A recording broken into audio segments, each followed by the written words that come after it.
Selamat hari Minggu jemaat yang terkasih. Minggu ini 31 Mei 2020 kita melakukan ibadah Minggu Pentakosta bersama keluarga kita secara online. Tema ibadah kita minggu ini adalah makna Pentakosta. Ibadah kali ini dilayani oleh Pendeta Agus Wianto dan Pendeta Guntur Wibisono. Mari kita menyiapkan hati kita untuk memasuki peribadatan ini.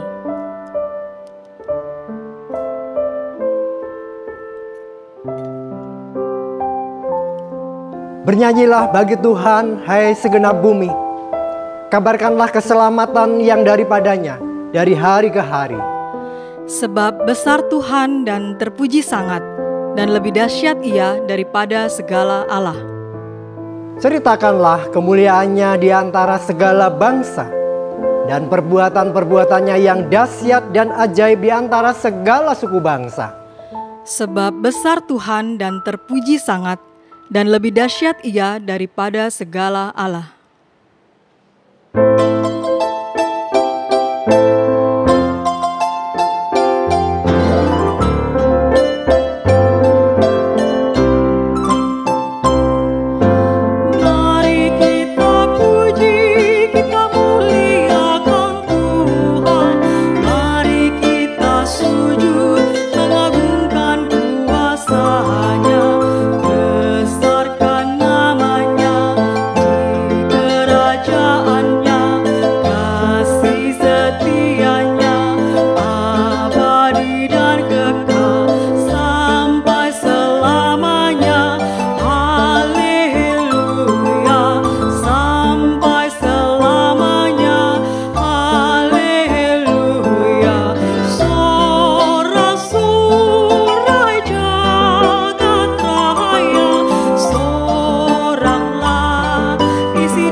Penolong kita adalah Tuhan Allah, pencipta langit dan bumi, yang kasih setianya untuk selama-lamanya.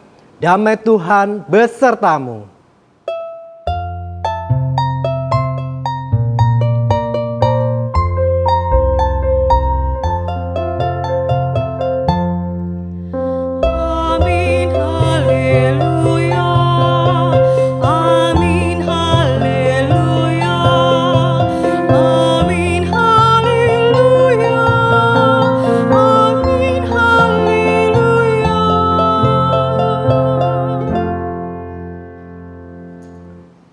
Saudara terkasih, pada Minggu Pentakosta ini bersama kita diingatkan akan penyertaan Allah.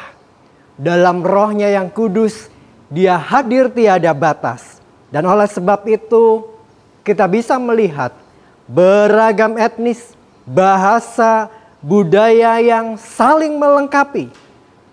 Oleh karena Roh Kudus, melalui peristiwa Pentakosta, bukan hanya menganugerahkan kebersamaan, tetapi juga kekayaan di setiap pribadi yang unik, yang berbeda. Maka mari kita bersama rayakan peristiwa Pentakosta, hari di mana Allah menganugerahkan keberagaman sebagai bukti penyertaan Allah yang tiada batas kepada umatnya dan kepada dunia ini.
Mari kita mengakui segala dosa dan kesalahan kita kepada Tuhan.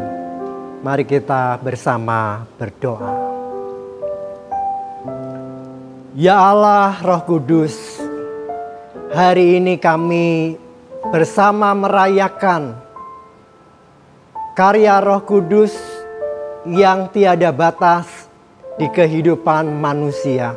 Bahkan di tengah keterbatasan kami dan ketidakmampuan kami menghadapi tantangan zaman.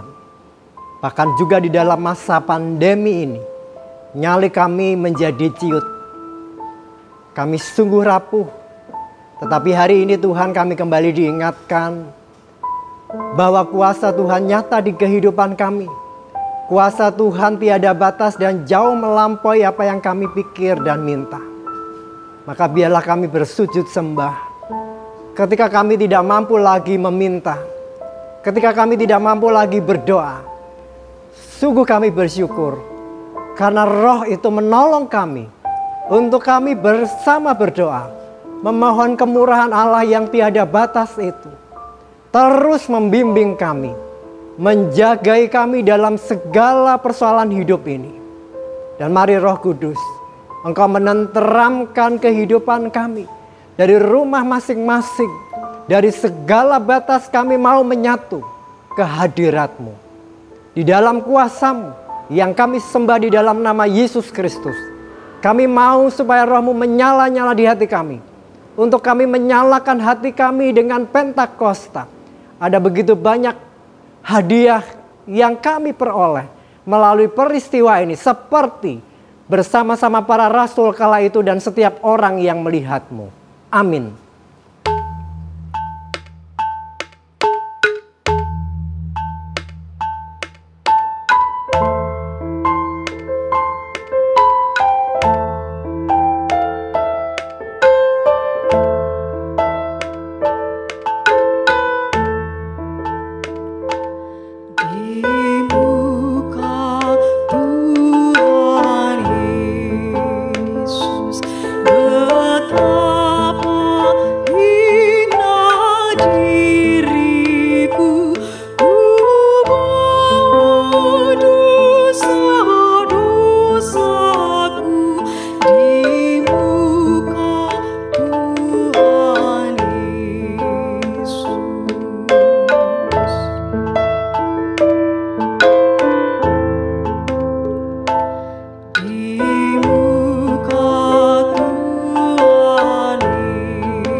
Ketika kita bersama bersujud di hadapan Tuhan, di muka Tuhan, percayalah bahwa Tuhan telah merengkuh kita.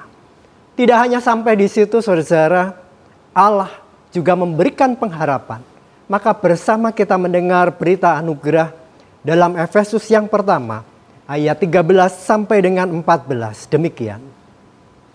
Di dalam Dia kamu juga karena kamu telah mendengar firman kebenaran, yaitu Injil keselamatanmu. Di dalam Dia kamu juga ketika kamu percaya, dimeteraikan dengan Roh Kudus yang dijanjikan itu. Dan Roh Kudus itu adalah jaminan bagi kita sampai kita memperoleh seluruhnya, yaitu penebusan yang menjadikan kita milik Allah untuk memuji kemuliaannya. Demikianlah berita anugerah dari Tuhan. Saudara-saudara, Tuhan telah mengkaruniakan kepada setiap kita Roh Kudus yang membimbing kita, yang melakukan cinta tiada batas. Karena itu, hiduplah dalam kasih seorang akan yang lain. Sebagaimana Tuhan telah mengampuni kita, damai Tuhan beserta saudara.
bersama kita persiapkan hati dan jiwa kita untuk mendengar sabda Tuhan. Mari kita berdoa. Ya Allah, Roh Kudus, kami telah memuji dan memuliakan Engkau dengan nada-nada yang indah dari segala bangsa. Dan kami mendengar melodi-melodi alunan ketika para petani menabur benih di Tiongkok.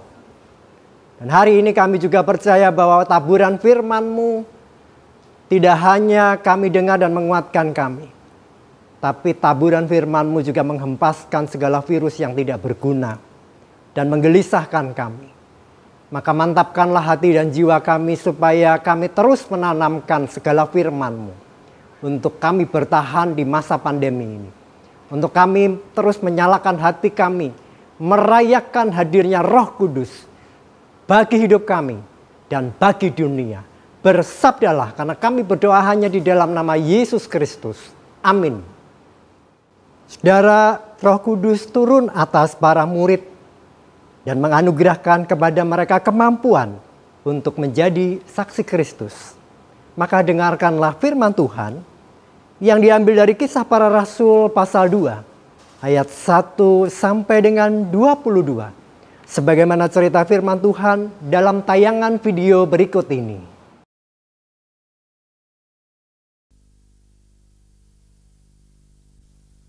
Ketika tiba hari Pentakosta, mereka semua sedang berada di satu tempat.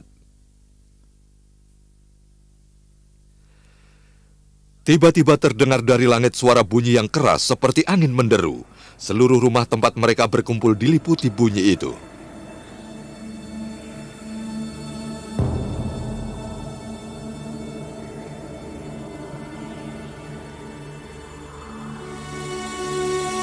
Lalu kelihatan kepada mereka sesuatu yang rupanya seperti lidah api, bertebaran dan hinggap di atas mereka masing-masing.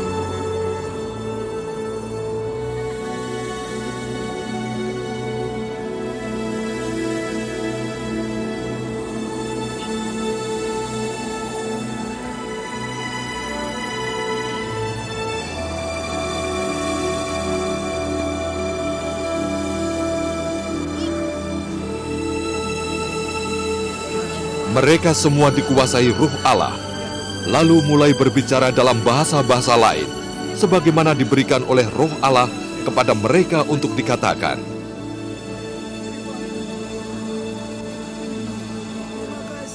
Pada waktu itu ada orang-orang saleh dari Bani Israel yang tinggal di Yerusalem. Mereka datang dari antara semua suku bangsa di seluruh dunia. Ketika mendengar bunyi itu, orang banyak itu datang berkerumun. Mereka terperanjat mendengar rasul-rasul itu berbicara dalam bahasa mereka masing-masing. Bukankah yang bicara itu semuanya orang Galilea? Tapi kita mendengar mereka yang bicara di atas itu dalam bahasa kita. Kenapa bisa begitu? Partia, Media, dan Elam, serta Mesopotamia, Yudea, Kapadokia, Pontus, Asia, Frigia, Pamfilia, Mesir, daerah-daerah Libya, Kiren. Pendatang dari Rum, orang Yahudi maupun penganut agama Yahudi, orang Kreta dan orang Arab. Ya, tapi kita mendengar mereka bicara dalam bahasa kita. Mereka kagum dan terkejut. Apa artinya ini? Orang lain menertawakan mereka. Dia mabuk anggur.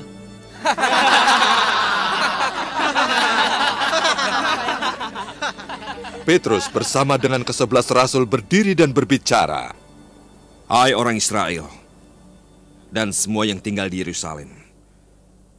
Ketahuilah dan perhatikan baik-baik akan kata-kataku ini. Orang-orang ini tidak mabuk, seperti yang kamu sangka. Sebab sekarang baru pukul 9 pagi. Namun hal ini sudah dinubuatkan oleh Nabi Yoel. Pada hari terakhir aku akan mencurahkan Ruhku ke atas semua orang, anak-anakmu, laki-laki dan perempuan, akan bernubuat.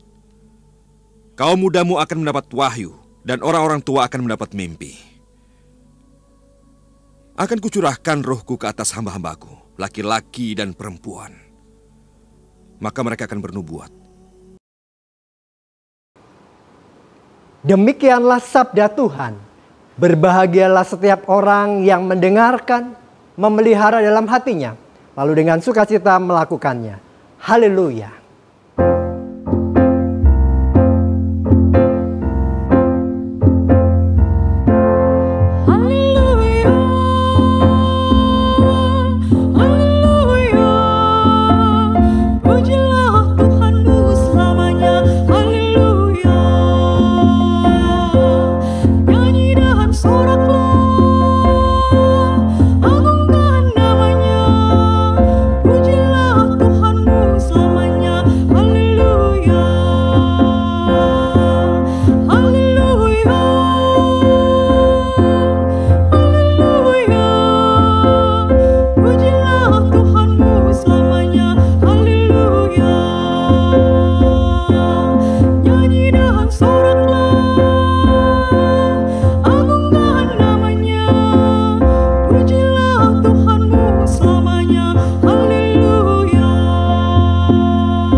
Saudara yang dikasihi oleh Tuhan, hari ini kita merayakan Pentakosta.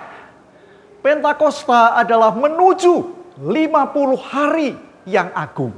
Saudara yang dikasihi oleh Tuhan, ada pandangan yang sudah melekat di kepala kita. Dan itu juga ada pada kita. Saya teringat saudara-saudara ketika saya belajar kateksasi dulu. Ketika saya masih SMA kelas 1.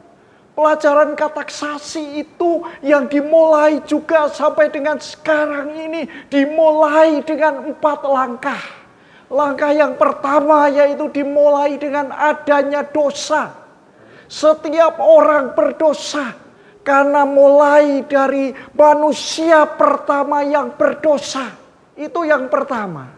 Lalu langkah yang kedua, saudara-saudara, maka manusia butuh yang namanya keselamatan. Siapa yang bisa menyelamatkan? Bukan dari manusia sendiri, tetapi dari atas. Maka Kristus hadir sebagai penyelamat. Lalu yang ketiga, saudara-saudara, manusia butuh yang namanya penebusan, redemption. Dan ini yang dikerjakan Kristus di atas kayu salib. Kristus yang menebus kita dari dosa. Dan langkah yang keempat, akhirnya hidup kita menjadi hidup baru, hidup yang dipenuhi dengan rasa syukur di dalamnya.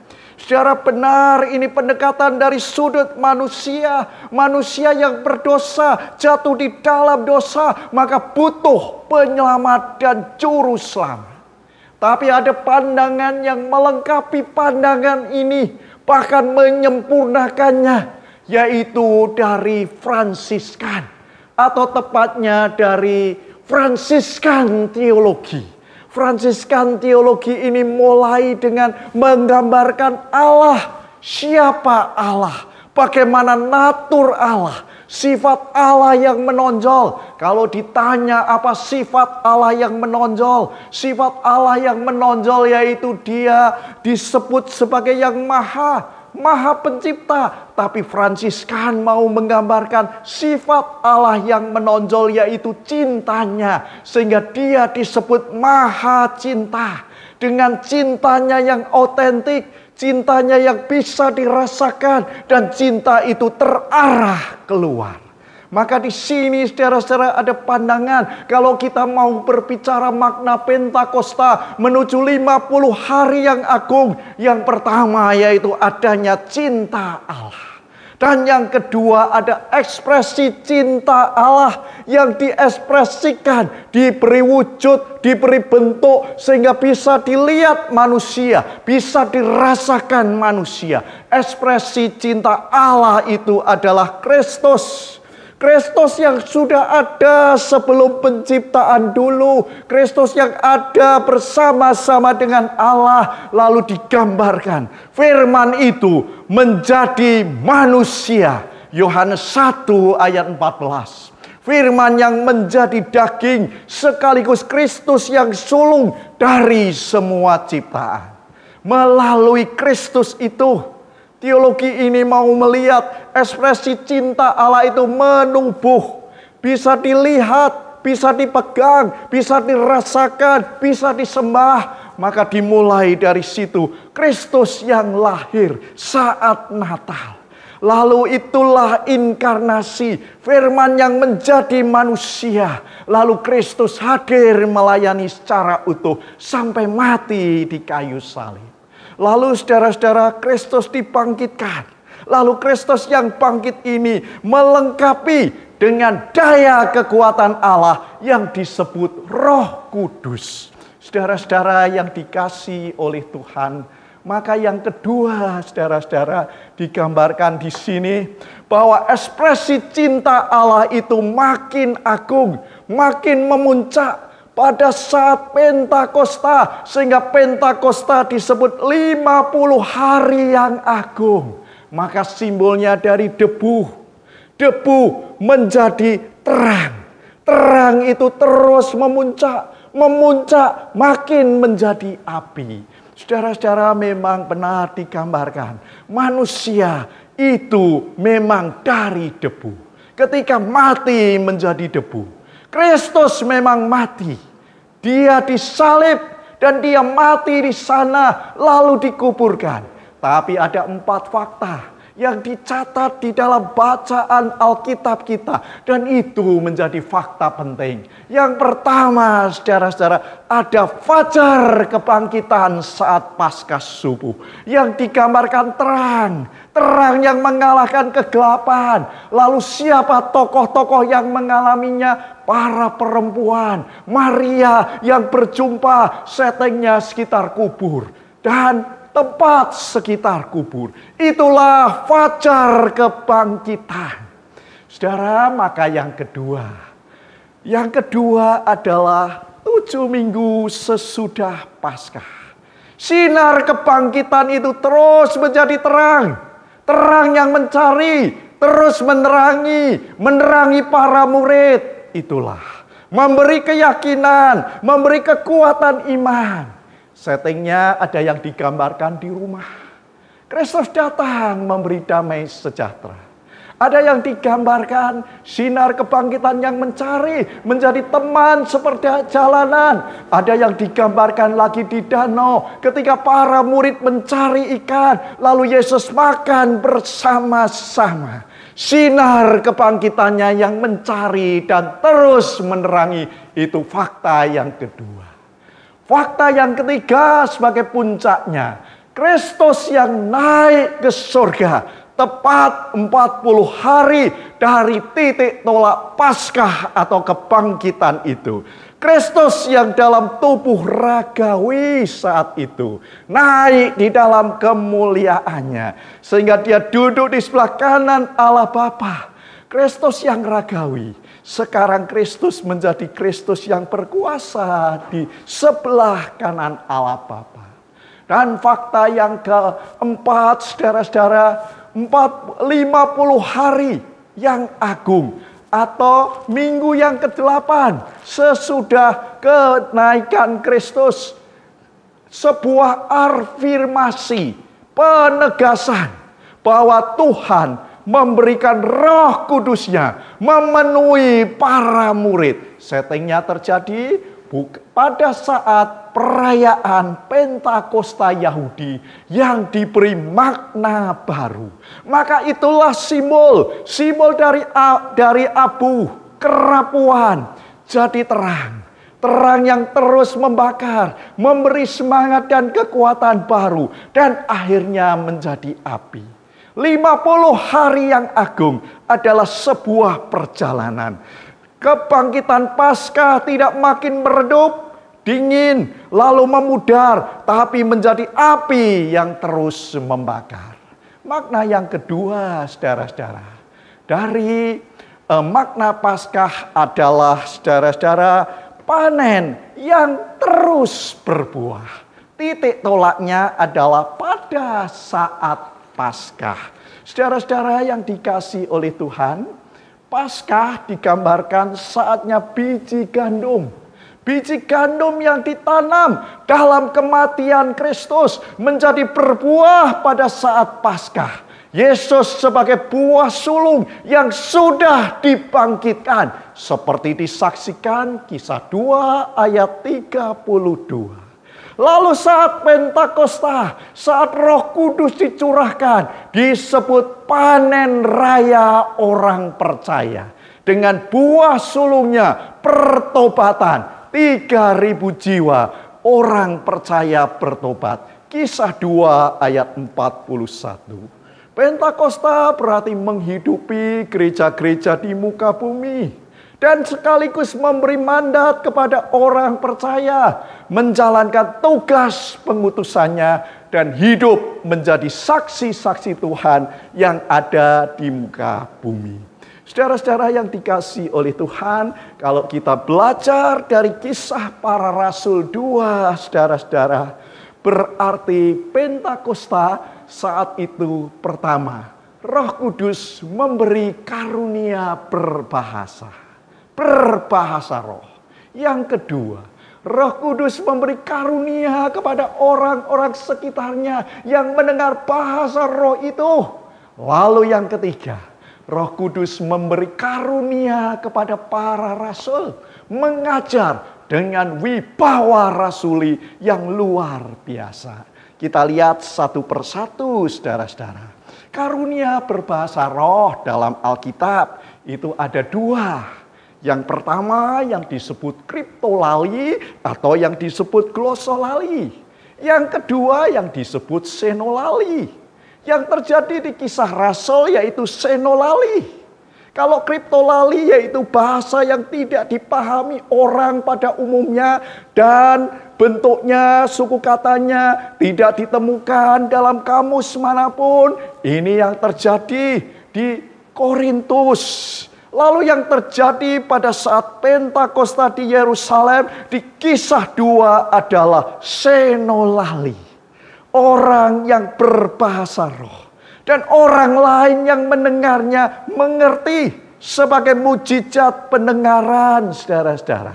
Dan yang menarik di sini, saudara-saudara yang dikasihi oleh Tuhan. Yang menarik di sini adalah ada penjelasan. Nah, kalau digambarkan di sini pada ayat yang ke-8. Mereka berkata-kata dalam bahasa mereka sendiri. Yaitu bahasa yang dipakai di negeri asal kita. Senolali bentuknya yang seperti apa? Ada penjelasan menarik. Yang disebut teori diklosia. Atau teori 2 bahasa. Dari Robert Sherhausen. Hampir setiap orang yang ada di muka bumi menggunakan 2 bahasa. Ada bahasa tingkat tinggi. Lalu ada bahasa dalam pergaulan sehari-hari. Bahasa tingkat tinggi itu dipakai di dalam pertemuan-pertemuan resmi. Sambutan-sambutan resmi. Atau ketika kita beribadah. Berdoa kepada Tuhan. Saudara, saya sebagai orang yang dibesarkan di Jawa, khususnya yang ada di Temanggung, saudara-saudara, maka ada kata DE. DE itu untuk menyapa. Menyapa orang yang setara. DE sekop mana, dari mana. Saudara-saudara, tapi bahasa DE ini bahasa sehari-hari. Tidak boleh dipakai di dalam bahasa resmi. Lalu kembali kepada bacaan kita. Kalau ada karunia bahasa roh yang disebut kriptolali, yang disebut senolali di sini, bahasa apa saudara-saudara yang dipakai? Saudara, di sini ada penjelasan lebih lanjut. Mari kalau kita bedah Kisah Para Rasul ini, saudara-saudara, kalau digambarkan Kisah Para Rasul 2 ini mau menggambarkan siapa yang hadir, orang percaya dari semua bangsa yang diikat, disatukan oleh tradisi Yahudi dengan perayaan tahunannya. Jadi mereka wajib mudik ke Yerusalem, mudik untuk melakukan kewajiban keagamaan. Memang ada pilihan saat Paskah, atau 50 hari setelah Paskah, atau saat Pondok Daun. Sehingga suasananya sangat ramai, banyak orang Yahudi yang datang, kumpul semua bangsa di bawah kolong langit, kata ayat yang kelima. Lalu apa yang terjadi, saudara-saudara? Saudara-saudara, yang terjadi kalau Pentakosta lama sebetulnya mau memperingati pemberian 10 hukum Taurat kepada Musa di Gunung Sinai, sekaligus juga perayaan syukur atas panenan. Nah, Pentakosta baru justru memberi arti pertobatan orang-orang percaya. Mari kita lihat selanjutnya apa yang terjadi. Saudara-saudara, kalau kita perhatikan di sini, ada yang dilihat orang. Ayat 2, tanda supranatural. Supranatural itu digambarkan angin yang bertiup. Ayat 2, dan lidah-lidah yang menyala seperti api tetapi tidak membakar. Ayat 3. Saudara, ini sudah merupakan kesan wow bagi orang-orang yang melihatnya. Lalu ada bahasa lain yang diucapkan. Sekaligus bahasa itu didengar orang banyak. Orang banyak mengerti. Senolali. Ayat 4. Saudara-saudara, disinilah saudara-saudara mari kita kembali kepada teori 2 bahasa tadi. Bahasa yang dipakai, bahasa resminya di dalam ibadah, memakai bahasa Ibrani sebagai bahasa tinggi. Apalagi bagi umat Yahudi, bahasa Ibrani disebut Lesan HaKodesh, bahasa yang kudus. Lalu saudara-saudara, bahasa roh ternyata tidak memakai bahasa yang tinggi. Tapi sekaligus juga tidak terjadi di bait Allah ketika ada perayaan yang khusyuk. Terjadi di mana? Terjadi di rumah. Rumah di mana para murid itu tinggal. Saudara-saudara, yang menarik justru disinilah saudara-saudara bahasa seperti apa. Senolali yang seperti apa. Nah, rupanya di sini ada ayat-ayat yang mencatatnya ayat 9 dan 10. Saudara-saudara, ada 2 kelompok. 2 kelompok, yaitu kelompok pertama, ini ada pada ayat 9a. Orang Persia, Media, Elam, dan penduduk Mesopotamia. Saudara-saudara, bahasa sehari-hari apa yang dipakai? Bahasa yang dipakai di perantauan adalah bahasa Aram. Menurut para ahli, mereka adalah sekelompok orang Yahudi yang pernah dibuang ke Asyur. Jadi menggunakan bahasa Arab itu. Lalu ada kelompok kedua. Kelompok kedua ayat 9b sampai dengan ayat yang ke-10. Ayat 9b sampai yang ke-10 digambarkan Yudea, Kapadokia, Pontus, Asia, Frigia, Pamfilia, Mesir, daerah Libya yang berdekatan dengan Kirene. Saudara, kelompok ini adalah kelompok yang merantau keluar, beda dengan tadi. Merantau keluar ke arah barat Palestina. Maka bahasa yang dipakainya bahasa Yunani. Saudara-saudara, kalau karunia berbahasa senolali, bahasa apa yang dipakai? Sehingga dikatakan bahasa seperti yang kita dengar di tempat asal kita. Jawabnya yaitu bahasa Aram dan bahasa Yunani. Saudara-saudara, di mana para murid ini sekolah? Petrus, Yohanes, Andreas, yang mereka adalah nelayan-nelayan. Bagaimana mereka bisa berbahasa seperti itu? Tetapi itu karunia roh yang berkata tentang kebenaran. Dan orang lain mendengar tentang kebenaran dengan bahasa yang dipahami. Roh Kuduslah yang menyatukan semua suku bangsa dengan bahasa yang dipahami. Lalu saudara-saudara yang dikasihi oleh Tuhan, yang ketiga. Para murid kemudian menjelaskan tentang kebenaran itu. Dengan apa? Dengan mengajarnya. Dengan Petrus yang berkhotbah ayat 14 sampai 40 menggenapi janji dari Yoel dan menjelaskan siapa Yesus Kristus. Wibawa yang diberikan kepada para rasul, 12 murid dengan kuasa yang luar biasa sehingga panen 3.000 jiwa menjadi percaya kepada Tuhan.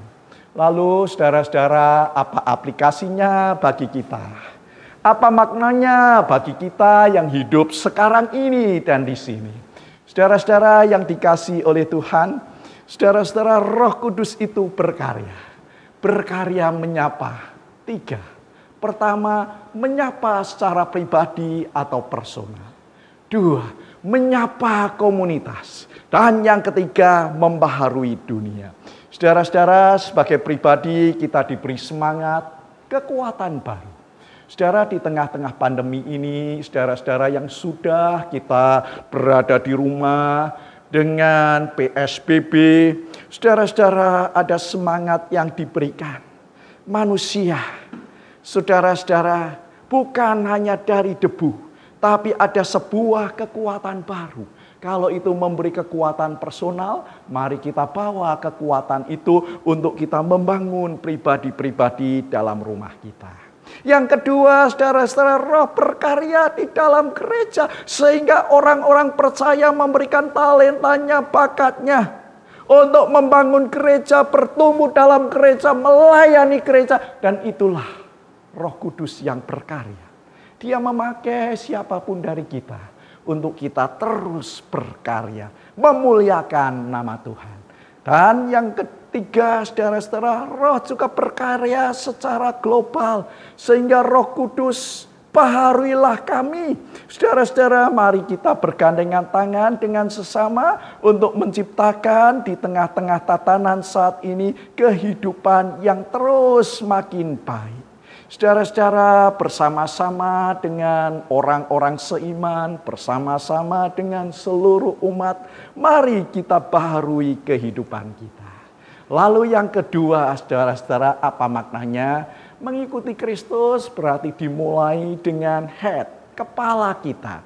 Diisi wawasan-wawasan seperti para murid yang mengikuti Kristus. Terus dilengkapi dengan kuasa Roh Kudus. Sehingga wawasannya terus diperbaharui.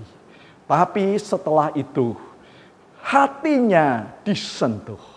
Kepalanya diisi wawasan, hatinya disentuh. Sehingga Roh Kudus memperlengkapi dengan kuasa yang paling tinggi. Dan akhirnya para murid bekerja dengan tangannya untuk memuliakan Kristus. Mari saudara-saudara yang dikasihi oleh Tuhan. Maka mari saudara-saudara, Pentakosta membaharui diri kita. Membaharui gereja kita. Membaharui kita bersama-sama. Menciptakan tatanan yang lebih baik. Sebagai penutup kalau ada 4G saudara-saudara. Dimulai dengan Roh Kudus memampukan para murid memperbaharuinya. Sehingga terjadi sebuah gathering. Dari gathering menjadi grow, bertumbuh. Lalu akhirnya menjadi give, memberi. Lalu akhirnya go, pergi menjadi saksi-saksi Tuhan. Tuhan memberkati kita. Amin.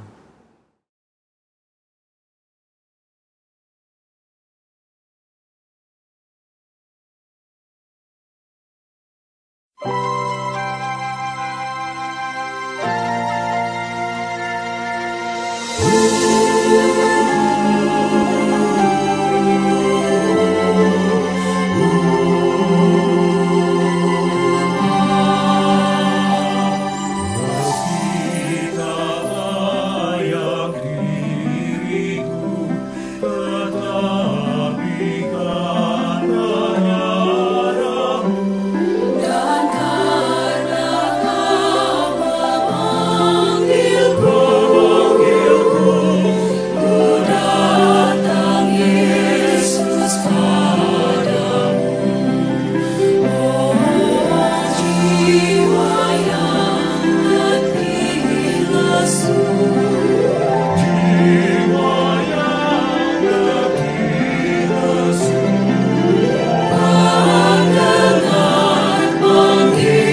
Umat terkasih, bersama dengan umat Allah di masa lalu, masa kini dan masa yang akan datang, mari kita mengingat pengakuan iman rasuli.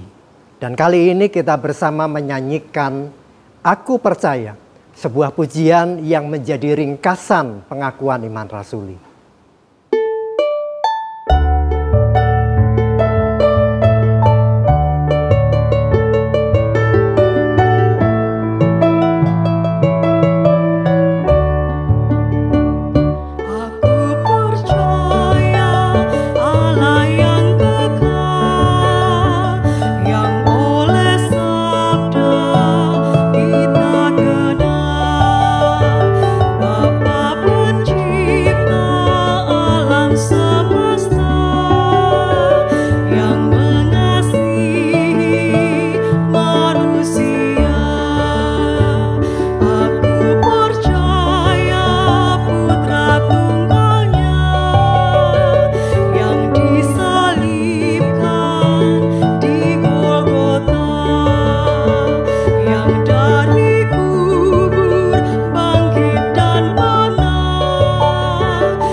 Mari kita bersama-sama menaikkan doa permohonan kita. Kita berdoa. Ya Allah Roh Kudus, hari ini kami bersama umat Tuhan di seluruh dunia tengah merayakan hadir-Mu. Roh yang berjalan di atas air, mencipta langit dan bumi. Roh yang terus meneguhkan Allah di dalam Yesus, rela mati dan bangkit. Dan saat ini di puncak karya yang kami rayakan bersama gereja Tuhan. Roh yang terus menyala-nyala di kehidupan kami, mengingatkan kami untuk kami terus maju di dalam kehidupan yang tidak mudah ini. Meskipun kami terus dibatasi untuk mematahkan mata rantai pandemi, kami percaya Tuhan, Roh yang tiada batas itu terus menyatukan kami dengan cara Tuhan yang kami tidak tahu. Tapi kami percaya bahwa Roh-Mu terus membimbing kami. Oleh karena itu dalam belas kasih dan kemurahan-Mu, kami terus berdoa bagi seluruh umat Tuhan di dunia ini, siapapun mereka. Kami berdoa untuk setiap rumah sakit yang terus menangani COVID. Kami berdoa untuk medis dan para medis yang tiada lelah bekerja mencegah COVID. Dan tolonglah Tuhan, Kau juga yang memberikan kelembutan hati bagi segenap anak bangsa untuk terus kooperatif mematahkan mata rantai pandemi ini. Tuhan, tidak hanya setiap rumah yang tengah bertahan, tapi setiap tempat ibadah yang terus bertahan menyaksikan kemurahan Tuhan. Tolonglah kami, berkati kami, untuk kami terus bertahan hidup dan menyaksikan kemurahan Allah. Kami tahu Tuhan, bahwa Engkau hidup dan Engkau terus menghidupi kami. Inilah kami, yang dengan segala kerendahan hati, sungguh rindu dibimbing oleh Roh-Mu yang kudus. Sungguh rindu supaya kami tidak mengalami gangguan mental, tapi kami terus menyala-nyala dalam bimbingan Tuhan. Di dalam Yesus Kristus dan Roh Kudus yang sudah bangkit, Bapa yang mengasihi kami berdoa. Amin.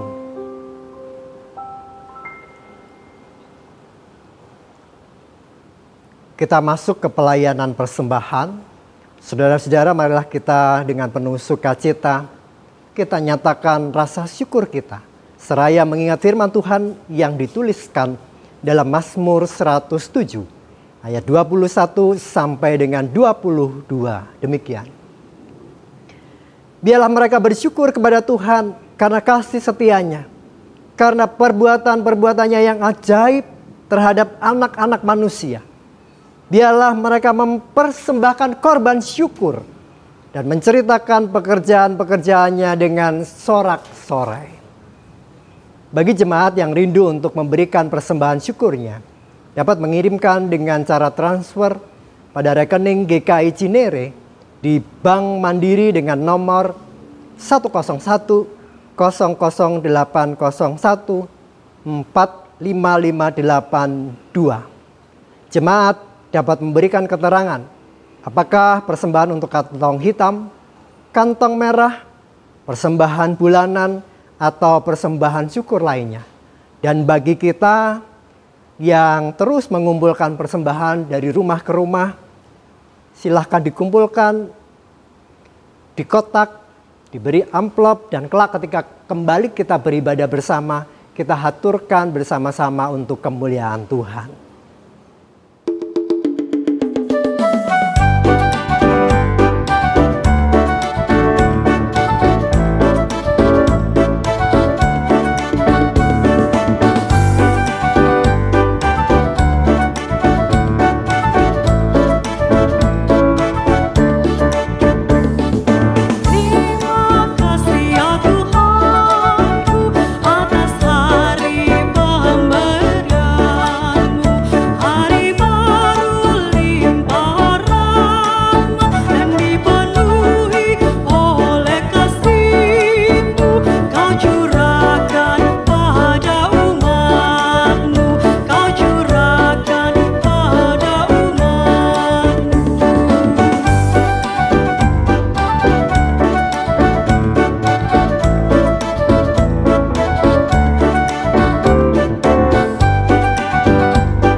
Mari kita haturkan persembahan kita di dalam doa.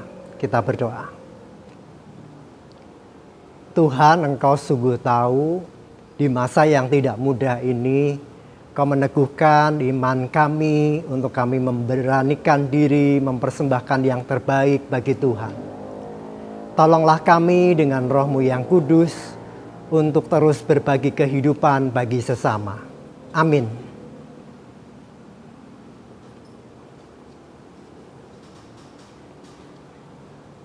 Kiranya kekuatan Roh Kudus meneguhkan kita supaya hidup kita senantiasa hidup dalam kasih serta mewartakan cinta kasih Allah bagi sesama. Rengkuhlah semua orang, balutlah yang terluka, hiburkanlah yang sedih, nyatakan bela rasa dan kebenaran Allah dengan gembira.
Kiranya kita senantiasa terus terarah kepada Tuhan dengan penyertaan dan pertolongan Roh-Nya yang kudus, yang terus memampukan kita untuk senantiasa menjadi saksi Kristus yang setia. Maka sekarang terimalah berkat Tuhan.